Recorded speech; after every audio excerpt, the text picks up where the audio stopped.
Hello and welcome to another MarketMuse content strategy webinar.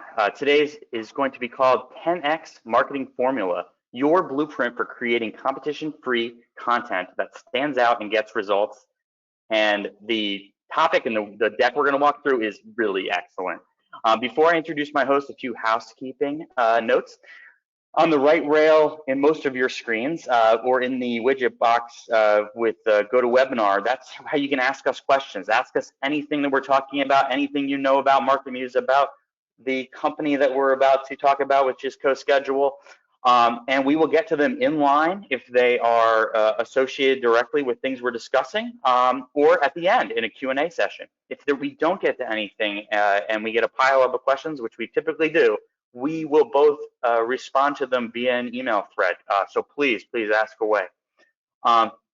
Also, you will get a recording of this webinar via email. So look for it in the next couple days. And while you're at it, we have a content strategy webinar series that's now over 24, I believe, from visionaries like sales visionaries like Bob Apollo, all around amazing people like Kevin Indig, who just can't publish anything that isn't amazing on the web.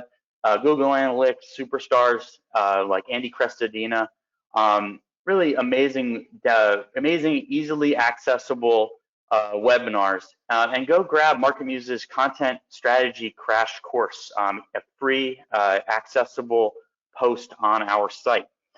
When you do those things, if you shoot me a note at jeff@marketmuse.com that you've read them, give me some feedback. We'll set you up with a complimentary content advisory session. All right, so that out of the way, ask us questions, get the recording. I want to intro the CEO and co-founder of CoSchedule. He's really just a visionary in the space, thinks like a marketer, but he gets into the tactical, the scheduling, the execution.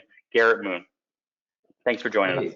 Yeah, thanks, Jeff. Thanks for having me on. I'm excited to talk today and hash out some content marketing and 10x growth a little bit. Awesome. Two things I wanted to note is we're at home, just like everybody. Our businesses are all operating in different ways. So if you hear a child, if you hear a dog, if you hear a nosy neighbor walking by, take that into consideration today, and obviously go with the flows. And two questions for you, Garrett. One is how's your day-to-day changed in the past few weeks? And also tell us a little bit about CoSchedule and the story. I love it. So. Yeah, the story with CoSchedule, me and my business partner actually started an agency, a marketing agency, and we worked out of our basement from home. When we did that, we actually met at an agency, left, and started our own. So like this whole working from home thing, it kind of feels like it's gone full circle. And I remember now why we got an office.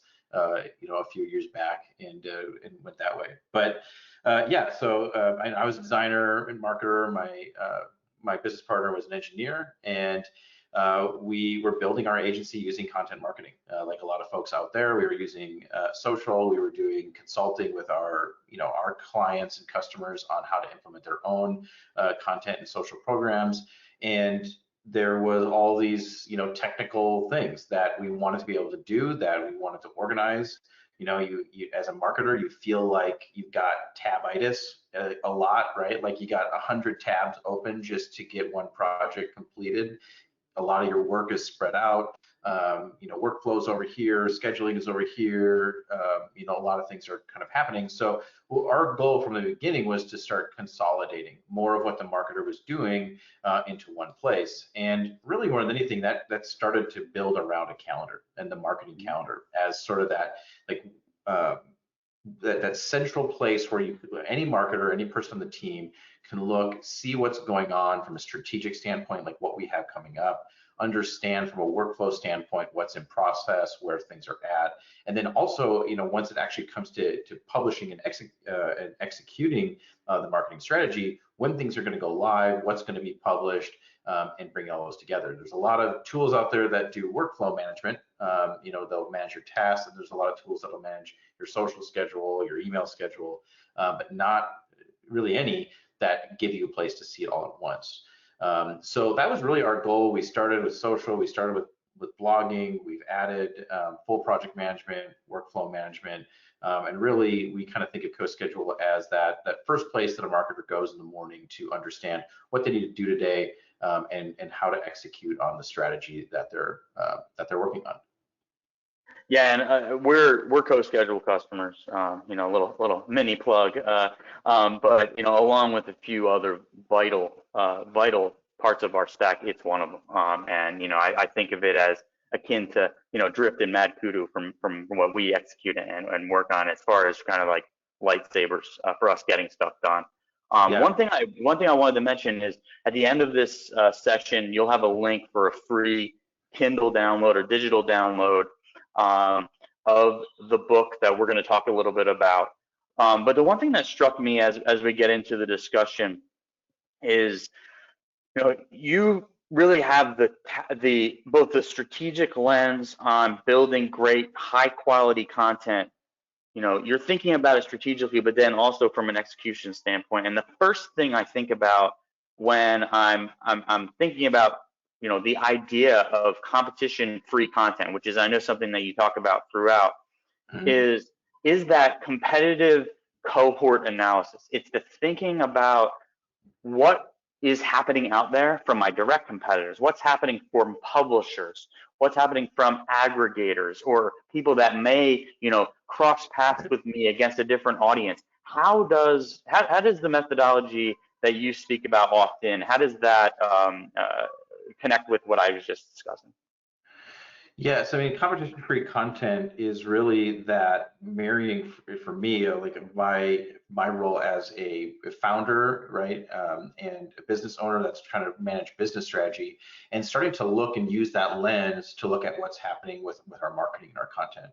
At CoSchedule, we actually started writing content before we actually started writing code. We used content marketing, we used our blog, we used our email list, to start even like hashing out the ideas of what our product would be, what the needs were, what topics are content topics were people responding to, and in what ways really informed our product decisions. So content was always a really important part of what we were doing, and obviously, working in the field we're in, selling marketing software, like you want to do it right as well. You want to be a good example. I think. So it started very early on, right? This is how we launched a product. We built it off of content. We had a nice email list. Once we launched a product, it really let us get rolling very, very quickly. But I think it was kind of not very long after that, as you're starting to think as a business owner about differentiation. How do I differentiate my product? How do I differentiate what I'm offering on the market? And competition-free content is really about starting to bring that type of thinking, right? As a business, how am I different than my competitors? How am I better than my competitors, right? Why are customers choosing me instead of those competitors? And one thing we learned is that in content marketing, particularly now, if you think in 2020, in particular, of how commonplace content marketing has become, right? Every business is doing it. When we started CoSchedule 5 or 6 years ago, not everybody was doing it, but it was still cutthroat. There was a lot of content being published on a day-to-day basis, a lot of content in the marketing industry, our particular industry. And for anybody listening out there, there's already content being created about all the topics that you're going to list as topics that your customers are going to potentially care about. And so that can be overwhelming. It can be kind of scary. It can prevent people from jumping into the content game and improving it. So we started looking at it from a business lens, right? And started to apply some of those thoughts of product differentiation. How do you differentiate yourself in a crowded marketplace? There are thousands of marketing tools, right? How does CoSchedule differentiate itself? How does MarketMuse differentiate itself as a business? And then if you start thinking about it as content, there are thousands of blog posts every single day published about marketing that your audience, or whatever your topic is, your audience might care about. How do you differentiate yourself from that? And that's where this concept of competition-free content came from. I relate it back to a book called Blue Ocean Strategy, which is this really great visual metaphor of a lot of businesses operate in what's called this red ocean.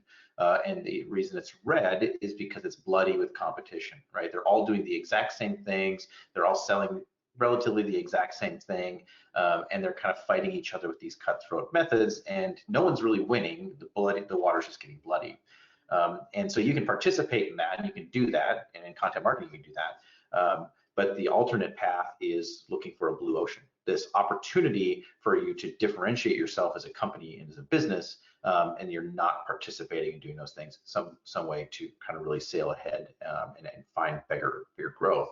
And so that's really where competition-free content is applying that differentiation strategy to the content that you're doing, so that you're not constantly competing, but you're actually sailing ahead of your competition.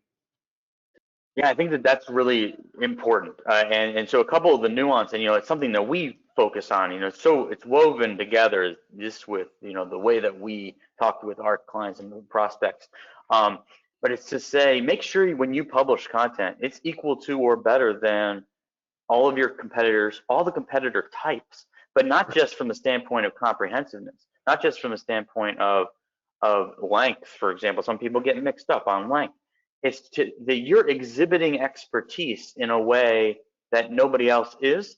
And I thought that something that I'd love for you to elaborate on is doing, I think the wording is, what's the content that only you can publish? And you meaning your business, the talented experts on your team, your product experts, someone you have access to with partnership. What's the thing that only you can provide, and how do you lean into that? That's something that I'd really love for you to expand on. Yeah, I think one of the areas that, or one of the like a practical thing that you can do to kind of start with that is, and you kind of alluded to it, like just doing a Google search across a topic. Right? Pick a topic or a keyword phrase that you think is important to your audience and your business. I know we're going to talk about content core, and so it's related to your content core, but read the top 10 results, and what is being covered in those pieces of content. But I think you might have, your mic might have dropped.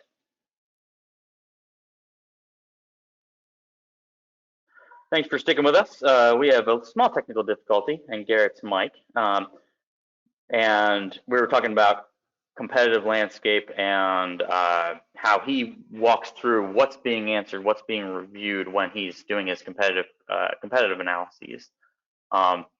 If you're familiar with our Compete solution, it provides a quick, accessible path for that workflow. So I love being able to do that, and then also being able to do that at the site level, looking at your strengths, looking at your weaknesses, looking at areas where there's related concepts that you wish you were covering more comprehensively. If you think critically about what Garrett's going to talk through, it gets you into it gets you in the mode of trying to understand not just how much content is being published by a competitor, but where are they strong? Where are they really good at publishing content? Where do they publish things that exhibit their expertise and most consistently? I'm glad you're back, Garrett. We can see you. Life is good. Go to webinar. It didn't say fatal error on your screen, so you're okay. That's okay. According to everything on my screen, my audio is coming through great. So I don't know. Hey, we got there. And no, so the one thing I did want to transition to is, you had mentioned content core, and brush off the audio challenge. Everybody's still here. Everybody's listening to me ramble on and riff. We're all good. So when I think about my content core, when I'm thinking about it, I'm thinking about two components. I'm thinking about concepts and areas of opportunity that I want to own, and where my team is special. Do you add color to those two concepts? Yeah, I think those are really important, right? Like what can we cover? What do we know about, right? If you're kind of starting from that side of things, you're not going to get anywhere. But I think the piece on that I kind of add is it also has to provide value to your business, right? So it has to be something, a topic that is connected to your business. And so content core is just about like finding that like middle point where we're finding a topic that our audience, that our customer core or customer segment cares about, and then something that matches the expertise and the value that our business provide. And I think a lot of times we kind of settle for that, just that the right topic, a topic that I know my audience will care about, right? And there's tons of them out there. There's lots of content you can create, and it's sort of the easiest, lowest laying level of content. And I think content core is really about kind of pulling back on that, like saying, hey, but but how does that provide value to our business? Is that related to our core concept? You know, and is it connected to the long-term value and the expertise we have as a company? Yeah, no, that's on the money. And the differentiation is chasing a dragon of keyword volume, chasing it, you know, Right. doing a sort of, or you might have written content that wasn't directly connected to those topics, and it's yielding, you know, some entrance traffic. So you're getting you get a little addicted to that. But it's not providing any business value. I always use it's a great example of what you said. I use a great example of a language site that that we were working with, and they had 90% of their traffic going to one page, and that page was about, you know, expletives in a particular language, and it wasn't, you know, but not about learning language. So you can get hooked on, you know, you get hooked on various metrics. You're hooked on different things with traffic and kind of what somebody told you was the way that you were supposed to do SEO 10 years ago. And you lose sight sometimes of the fact that, you know, is this connected to the common pain points of your prospective customers? Is this adding value to the business? So I really love that. And so when you're, we had a story, like a piece of content that we wrote that we updated it, you know, every 6 months or so that we stayed at the top of search. And we did this for years. And I mean, we had tons of traffic, just like, I mean, it was just like, it was the whole thing, and lots of email subscribers even from it. I mean, it was very successful that way. But when we did an analysis of, wow, what's the likelihood that this actually results in a trial of our product and a customer coming in the door? I mean, it was like 0.00 something, you know, I mean, it was just abysmal.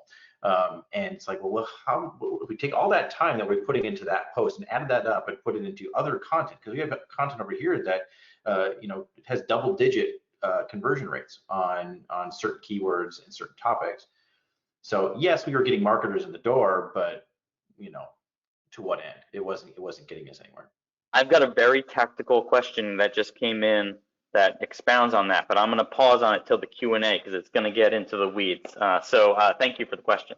But it gets into situations where that is the world that you know, I think the question comes from somebody who is starting a job, and that's the world they walked into in their content inventory. What do they do? But we'll get into that. So, you know, tell us the concept of, you know, making sure you're 10xing the various elements of your execution plans. And so we're going to get into both the kind of project management, calendar, the workflow, kind of the content workflows, as well as, you know, just the team dynamic. How do you start to, and how do you think about that so that you're putting yourself in a kind of an unfair advantage situation? Yeah, I think that honestly, I think the art of really great marketing teams that deliver big results and achieve their goals versus ones that don't is about, it essentially comes down to the projects they choose to work on and how they evaluate and you know, rank the projects. I think the risk that we run as marketers is that there's just always so much reactionary work that we can be doing, right? Like there's always some social network that needs some attention. There's always some keyword to chase. Like there's always something to be done all the time. And it can be easy to kind of do those types of things without getting into the deeper work that, and we all know that, right? We've all felt that type of struggle. And so, you know, the whole concept of the book was built around this 10x. And, you know, I really brought one of like our most valuable tools at CoSchedule in marketing and in other areas was just really understanding and talking about as a team on a regular basis the difference between 10x opportunities and 10% opportunities, right? Those 10% opportunities, marketers' days are full of them, like those things that are not bad. They definitely add a little bit of value. They add a little bit of incremental improvement to what we're doing as a marketing team. But at the end of the day, once you correlate the work you're doing to the amount of growth that it's going to result in for the business, right, or just a result in growth for our marketing team and our goals, it's very little. You're talking about a 10% improvement, right? Like a typical like spending an extra bit of time, you know, perfecting a social schedule by 5 or 10 minutes, you know, or like finding the best times to social post or something like, yeah, fine, it might do something, but probably not a lot, and you're probably spending more time on it than it's worth, right? And instead, what I really encourage is I teach a concept called 10x brainstorming, where teams actually get in a room, we rally around a specific goal, right? Like, hey, we want to double inbound traffic, or we want to double our conversion rate on our inbound traffic, right? Or, you know, like as somebody else was kind of asking about, like whatever that goal is, we do this whole brainstorm process and kind of release ourselves from the small things and say, like, what are the big ideas? What are the you know, what are the big, hairy, audacious things that we could take on to try and achieve this goal?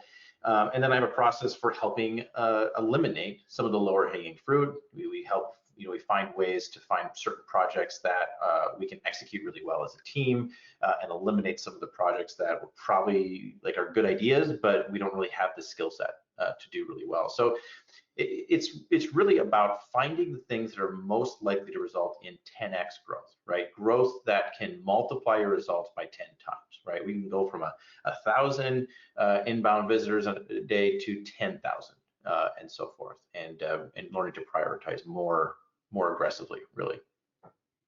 Yeah, it's really the setting those goals. I think it's great. It's like kind of thinking of every day as a batting is instead of thinking of it as just your batting average.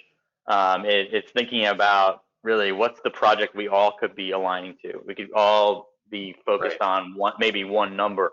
But I think if you think of a team, like if you do that, you know, once a month or once every couple of months, like all of a sudden your mindset changes as a team. You begin to develop that growth mindset versus just survival.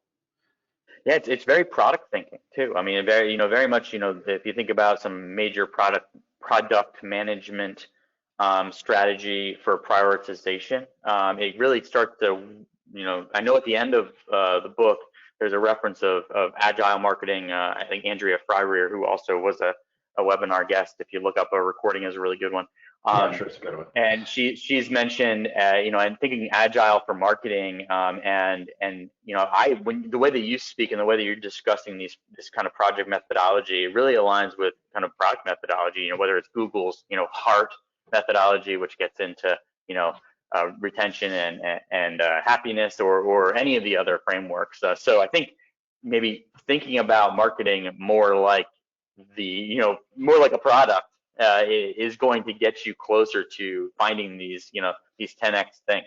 It's not just about the thing that somebody wants to cover, or it may not even be about easy wins. I know we're always so focused on quick wins, but how do you think about that? Like we were talking before about like just choosing content topics, and there's like it's so easy to kind of just choose these topics that your audience is interested in. They'll read about it, they'll click on it, right? But sometimes like all that's missing in there, it's not that anyone's doing that intentionally. There's no marketer out there that says, oh, I want to create content that gets traffic but no results. Like that never happens. But I think what it is sometimes we just don't take that time to pause and say, okay, like, is this gonna, like, what's my goal? Is this gonna give me, and is this gonna give me to that goal? Or is this something that could result in 10x work? And I think just like adding that question to what you do as a marketer once a week, are you looking at your calendar? I know we're getting to the calendar part, but are you looking at your to-do list for that week and saying, like, do I have 10x work in here, or is this all 10% work? Like that simple question, very simple, but like that can result in a very big change in how people execute their work and their marketing on a day-to-day basis. Yeah, level of maintenance is also something on content. Yeah. Some people just publish and forget, and that's a whole different game. But if you are being sensitive to level of maintenance and upkeep pre-publish, so you're actually documenting that in your content briefs, that I will need to update this quarterly, I will need to update this monthly for it to maintain its impact. You better have a return on investment for those types of content strategy components. And I love that. I mean, I think that's a key takeaway.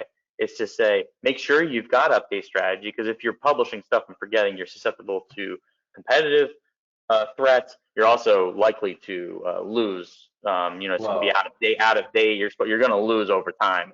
From 1 of 10 and big boogeyman's that are going to come. Well, and a really good example there is like, what about a post that's getting a lot of traffic but doesn't have the conversions, right? Like, are Oh you yeah, better off spending some time reworking that content, trying to figure out how to improve conversions, trying to understand that angle a little bit better to connect it to your customers, or are you better off writing another blog post, right? Like, yep. well, you already have the traffic at this one. Like, it's already like half the fight is already there. You're already ranking for it potentially.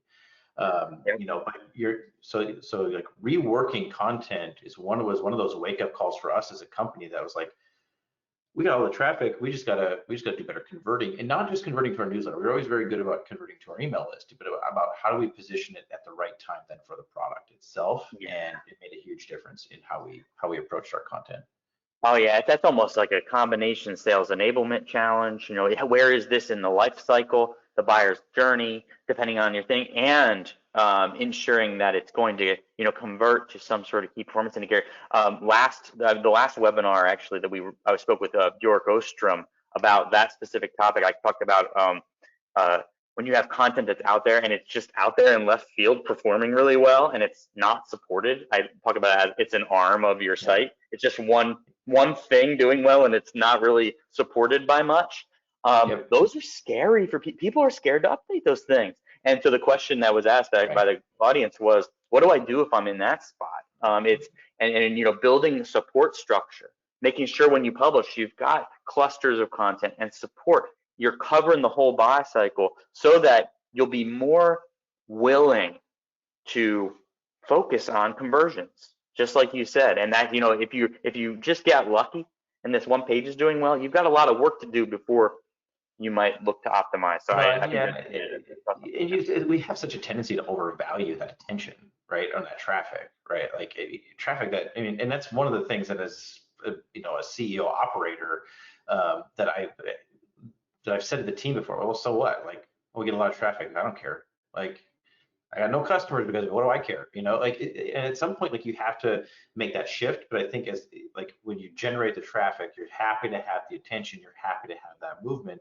But if it's not resulting in business value, it's not worth anything. And that's a big part of how we have to reframe our minds to be more results driven in our minds. Oh yeah, absolutely. And it's so intoxicating to get a win, something that is, you do have to separate sometimes the ego or, the rank braggery, as we might say, and that nuance.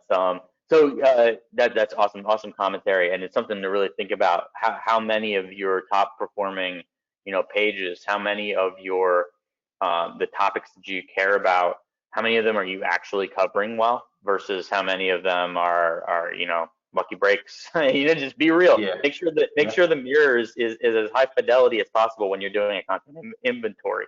But the same thing goes for kind of calendaring and your content workflows. And so what do you like to think about, when you're optimizing, who is touching content, what workflow goes through, and kind of the best way to organize the calendar, so that you're spending time on that. You say 10x. Some people are like, oh, 80%, 20%. What are the things you like to think about so that you're not burning clock? Yeah, a couple things that come to mind. Like, one is just on your calendar, like looking ahead, what I was talking about before, like, do we have a good mix of 10x projects in here along with our busy work? There's always those 10%ers, right? There's always going to be that kind of stuff, like an email that just needs to get done, get sent. Like, that's normal. That stuff doesn't have to go away. It should go away. But when you're looking at your calendar, what you want to see is, and you might even, like in CoSchedule, like, we actually have suggested customers like create a tag or use a color label or something, whatever your productivity software, like flag it somehow so that like this is a biggie. And we like to think about those. We kind of use some agile methodology. We think about it like, okay, a 10x project. We should know before we go into it how long of a sprint this should be. This is a 1 week project, 2 week project, or a 3 week project. If it's longer than that, break it down into smaller pieces. Because that's a whole different type of theory, but it doesn't do you any good to be sitting on work, right? Thinking about getting it out there. And then in the workflow side of it, it's about becoming more iterative in your thinking and how you work, right? Like, we take that three week project, and ask yourself, what can we ship in a week? What can we get out there this week? and start getting data on and revisit it, right? Like even a piece of content, you can get a 90% good, as I call it, like not, and it's not great, it's not 100%, you know, you could be better, but you can get a 90% good piece of content out there pretty quickly. And kind of say like, okay, on this topic, what are the conversion rates? On this topic, what's the interest level? What are the click-through rates from social? What are the click-through rates from email, right? And start to get a really good idea, like how is our audience going to respond to this content in relation to other content, and then become more iterative from there. So I think it's prioritizing the right projects, thinking more iteratively. We tend to be, you know, marketers, we love that grand reveal, right? Like I've been sweating on this, I've been working on it, it's perfected it, and like, ta-da, you know, world, here it is. And backing off that a little bit and being more iterative and improving over time. Yeah, I think that's a wise, and that's very agile. That's very agile thinking as far as from a product side too. I really like that. You know, it's really being real about the potential impact because, you know, I always like to think is the nature of this content item such that everybody kind of wishes that they could check it, that they could review it. You know, that's typically a signal that this should be flagged as special. You know, it's like a big product release or, you know, a big content release. It's like how many people like came up out of nowhere and were like, I should give my thoughts on this. I should review this. That means it's highly likely that this is special. And then again, it's, you know, don't, with something that's that important, don't let it slide. You know, Right. you still want to push it and punch it. And that's one tool where you can like adding more of like a metric and like measurement to it can really help you through some of those things, right? Like, because, you know, I'm all the time, I'm in meetings and my marketing team is like, yeah, I'm telling them like, I don't really like that headline, but, you know, feel free to prove me wrong with data. You know, the challenge out there, right? Like, I don't like it. To me, it doesn't feel right. I will go in this direction, but hey, let's test it.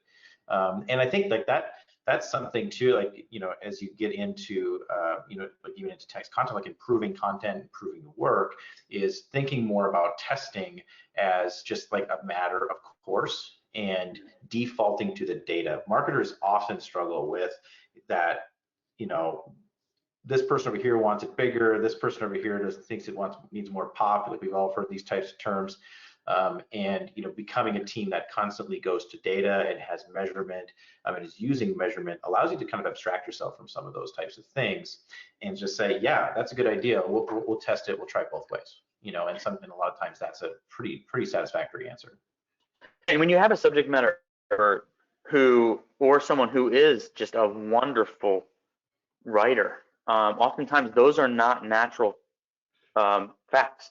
Those are not things that are, you know, coming to them naturally, that they're going to, you know, they're going to want to have a regular cadence of updating, because, you know, some of them are still thinking of these as pieces of, you know, art, and you should never discourage that. That's a wonderful thing. It's probably going to mean that you've got some beautifully written content.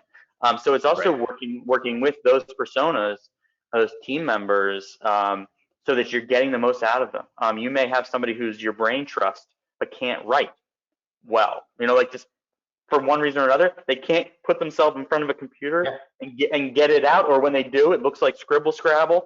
Frankly, by the way, I'm describing myself. So interviewing those folks so that they can talk and answer the questions, and then having somebody on the team who can turn that into something beautiful. You know, those are also things to be thinking about when you think about optimizing your team for content. What goes into that? What are the, you know, the top moves for all these teams?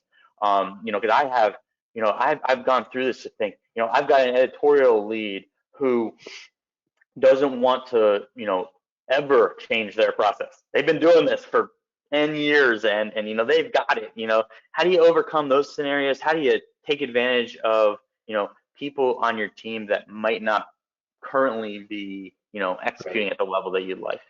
I think it's about kind of converting out from that planning mindset to the results mindset, you know, and I've hit on that a couple times, but like, or around it. And what I would say there is marketing plans, right? Like for years, we've had these marketing plans, these marketing strategy documents that we have to present to boards and higher ups and all these types of things. And it's like, hey, here's written up, this is everything that we're going to do for the next year. And even like an editorial role, right? It's a very well documented role. This is what we do. This is our process. Like they're very process driven things. And there's always this tendency to, because marketing oftentimes in organizations is not very well understood, there's always this tendency to like write it down, put this strategy, have a plan, and work the plan. And I think, you know, the way to get around some of those things, resistance to change, is start pivoting towards a results mindset, right?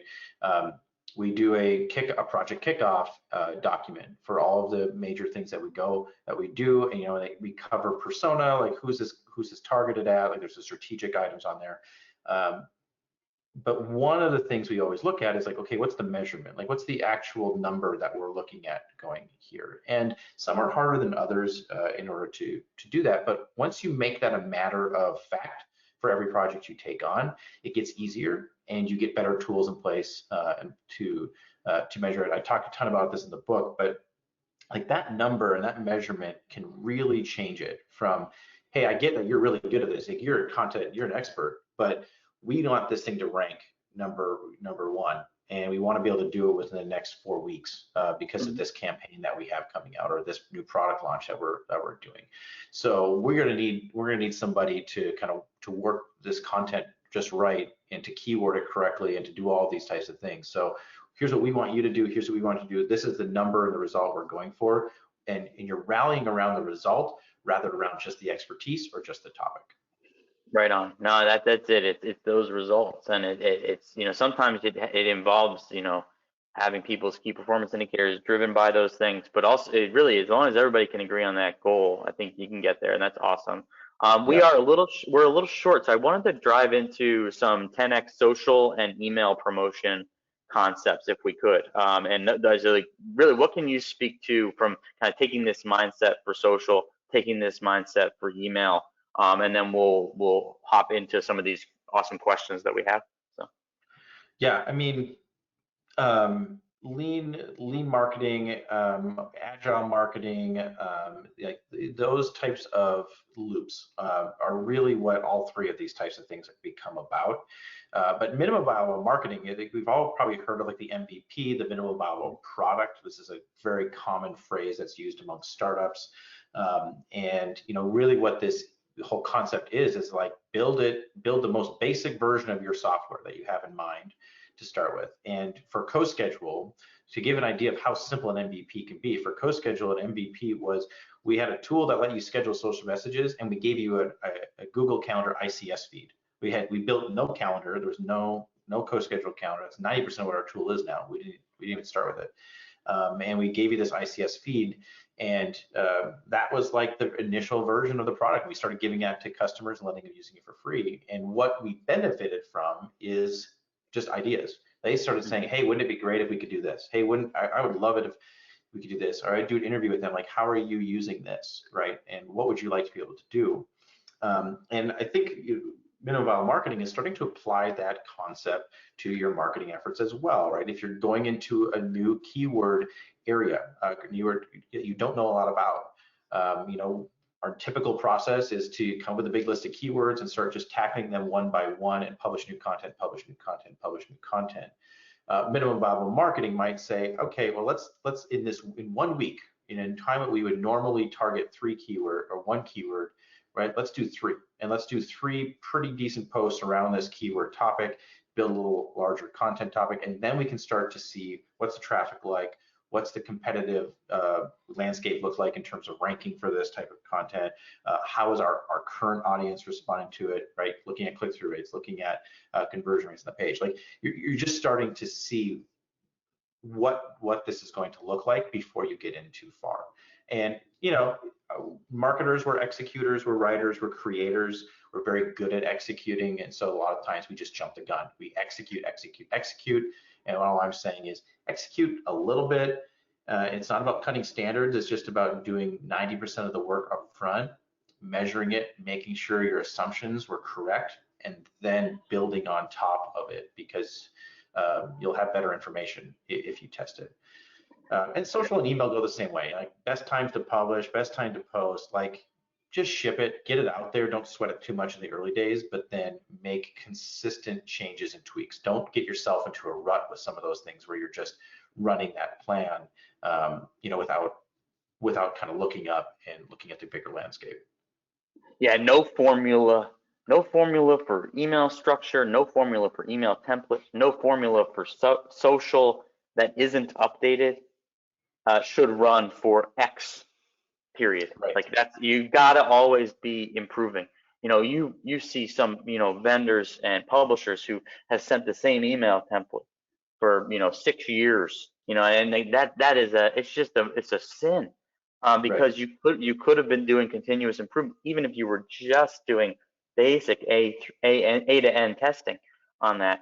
The same thing goes with your social, and I think that make sure that you don't have gaps in your game that are creating ruts. And that's a beautiful, beautiful sentiment. I think that's a super strong takeaway is examine that calendar, understand if you've got anything that hasn't changed in a while. Do you believe it's truly perfect? Thus, you shouldn't change it. And maybe you're going to find some wins. You're going to find some big, probably Yeah. some really, really, really big wins. Well, I I think it's love also that. too, like there's also that side, there's like building focus and Mm-hmm. consensus around like multiplying things that are working and letting some things go, which I think is another thing that marketers have trouble with. Like, I mean, Oh yeah. every day there's a new channel and a new tactic and a new trick that we can do. And we sometimes make the mistake of just trying to do them all, and you kind of do them Mm-hmm. all okay, and you kind of burn yourself out, and you end up not having the time to go back and make those iterative changes because you're just trying to keep up with all of the social channels, with all the webinars, with all of the email lists and all the targeting, like all the things you can be doing that become distractions. And Something happens to air traffic controllers, right? yeah, I mean, for sure. you know what I mean? And that, for us, and I have a wonderful, marketing team led by Elizabeth Irvine on my side. We talk about it constantly. We have 13 pillars, right, or something to that level. But there's a bunch of those pillars. We know we're really good at them, but Yeah, we can't justify executing absolute 10x excellence on those pillars. There are 5 of them which we can. And that, yeah. you might have 15 things. Really take a hard look. Which are the ones which you have the the capabilities, but not the capacity. And that's really, it's hard to say, it's hard to slow something down. It's hard to do something not as good as you can. Yep. But it's got Well, to be something you do every day. Mm-hmm. and it can be counterproductive. We Oh remember yeah. a number of years ago, it's one of the examples I talk about in the book, is we had this really strong instinct that video was going to be really important, and how video was going to change content. I mean, we all know the stats on YouTube and how much traffic video content is getting these days. And so we had this whole plan, like this whole like idea, like, okay, here's how we're going to do it. This is what CoSchedule is going to do to kind of get into the video game. And then we Yep. just stopped and said, well, wait a minute, like, what are we doing here? Like, we're really, really good at written content. We're really good at keywording. Like, we've got a formula here that's really working for us.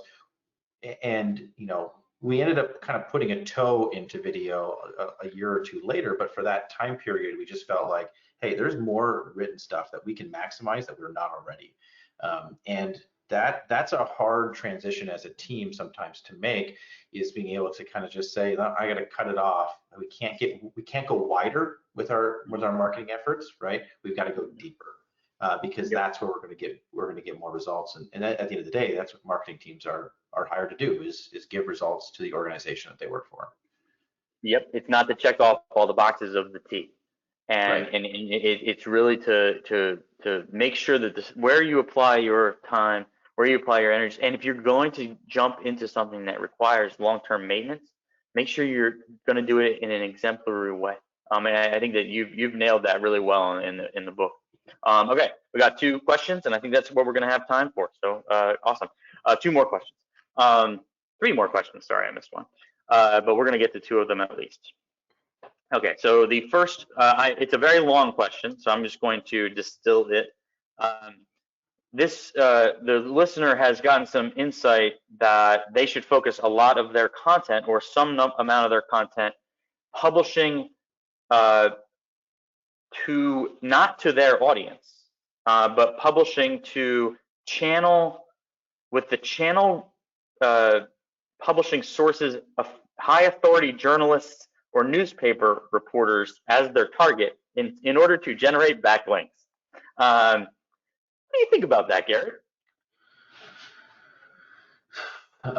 If you haven't done it before, boy, that sounds so risky. loaded. The question's so loaded. Sorry. Okay, keep going.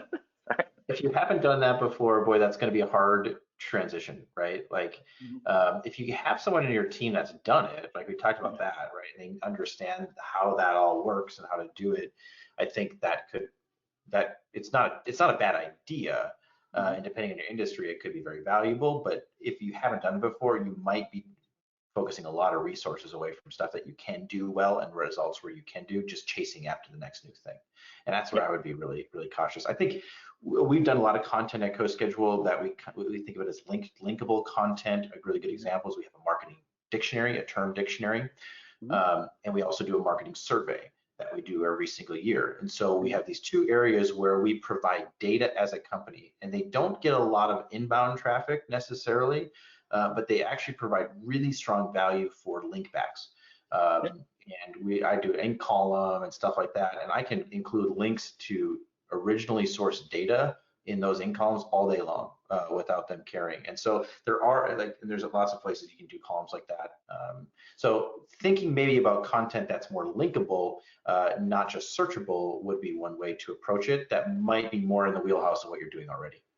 Yeah, I think you nailed a couple of things. It's understanding where in the buy cycle that content actually is, and is it at least in the ballpark? The other nuance, and it's worth the price of admission for this webinar today, is it's very effective for ABM to look at these channels that you care about. So I'm assuming that these journalists and these newsletter and these reporters are in channels within your target market. If not, then you're generating really weird links. So I wouldn't even go there. But if they're in your target market, so if you're selling something at retail, well, you may want to examine internetretailer.com and understand what they typically cite as a great source. You may also want to understand how you write content that's similar to what they're publishing, but higher quality or has a nuanced target, just because that's going to attract the same audience they are. And the audience they are attracting is the same one that you're attracting. So if they're going to that periodical or that site to read an article, when you're publishing things that are comparable or citable, that's just good business.